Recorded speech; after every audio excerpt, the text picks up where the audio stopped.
நண்பர்களே, மனுஷர் உங்கள் நற்கிரியைகளை கண்டு பரலோகத்தில் இருக்கிற உங்கள் பிதாவை மகிமைப்படுத்தும்படி உங்கள் வெளிச்சம் அவர்கள் முன் பிரகாசிக்க கடவது. மத்தேயு 5வது அதிகாரம் 16வது வசனம் சொல்லுகிறது.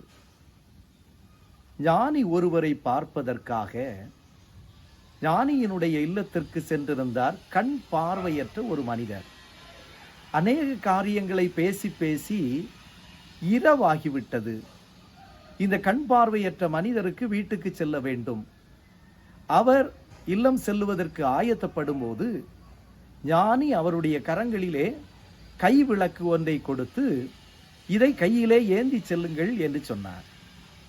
இந்த கண் பார்வையற்ற மனிதரோ, எனக்கு கண்ணொளியும் இல்லை, எனவே கை ஒளி தேவையில்லை என்று சொன்னார். ஆனால் ஞானியோ மிக தெளிவாக, ஐயா, நீர் இல்லம் செல்லுவதற்கு ஒளி தேவையில்லை, ஆனால் உம்மை ஒருவரும் வந்து மோதிவிடாதபடிக்கு கரங்களிலே ஒளி தேவை என்று சொன்னாராம்.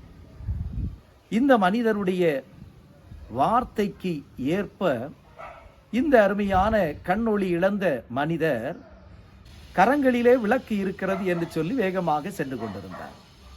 இப்பொழுது எதிரே வந்த ஒரு மனிதர் வேகமாக இவர் மீது மோதிவிட்டார். கண் பார்வையற்றவர் கேட்டார், ஐயா, உமக்கும் கண்ணொளி இல்லையா என்று சொல்லி கேட்டார். அதற்கு சொன்னார், எனக்கு கண் பார்வை இருக்கிறது என்று சொன்னார். இந்த கண் பார்வை இல்லாத மனிதருக்கு கோபம் வந்து விட்டது. ஏனென்றால் கண் பார்வை இருந்தும் என் மீது மோதிவிட்டீரா, உமக்காகத்தானே கையிலே விளக்கை ஏந்தி வருகிறேன் என்று சொல்லி. அவர் சொன்னாராம், கையிலே விளக்கு இருக்கிறது, ஆனால் அது எரிந்து கொண்டு இல்லை என்று சொன்னாராம். பிரியமானவர்களே, அநேக வேளைகளிலே நாம் நினைக்கிறோம் நம்முடைய கரங்களிலே அல்லது நம்முடைய வாழ்விலே அதிகமான வெளிச்சம் இருக்கிறது, அதிகமான அறிவு இருக்கிறது, அதிகமான மேன்மை இருக்கிறது என்று சொல்லி யோசிக்கிறோம். ஆனால் நம்முடைய வெளிச்சம், நம்முடைய ஒளி மனுஷர் முன் பிரகாசிக்க கடவது என்று வேதம் சொல்லுகிறது. அப்படி மனுஷர் முன் நம்முடைய ஒளி பிரகாசிக்கும் போது நம்மை படைத்த ஆண்டவர் நம் மூலமாக மகிமைப்படுவார். இந்த நல்வார்த்தையை நம்முடைய உள்ளத்திலே ஏற்றுக்கொள்ளுவோம். நல்ல வெளிச்சத்தோடு நம்முடைய வாழ்வை தொடருவோம். கர்த்தர் நம்மை ஆசீர்வதித்து வழி நடத்துவாராக. ஆமேன்.